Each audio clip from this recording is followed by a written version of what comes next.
My last 2 stitches and we're done with Marungas. Marungas is an old name of this place. So, bibigyan ko na ng antibiotics at saka pain reliever itong patient natin, ha? And in no time, ibabalik na natin siya sa dagat.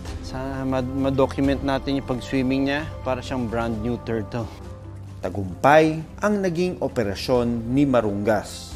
So, inabot tayo ng 1 oras para operahan itong si Marungas.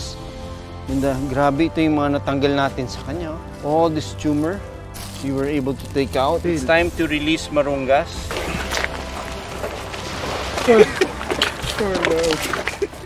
Bago pakawalan, sinuri ko muna kung may sapat siyang lakas para lumangoy. Wow, look at this. Our patient is ready to swim without all those tumors. Nice save, you know. This is a great day for all of us dahil we just came here to see the resident sea turtles. Pero ito yung nadatnan natin, ano?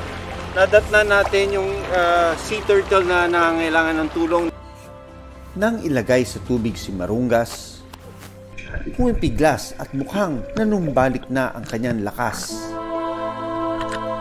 Kaya dahan-dahan naming inalalayan si Marungas pabalik ng kanyang tahanan.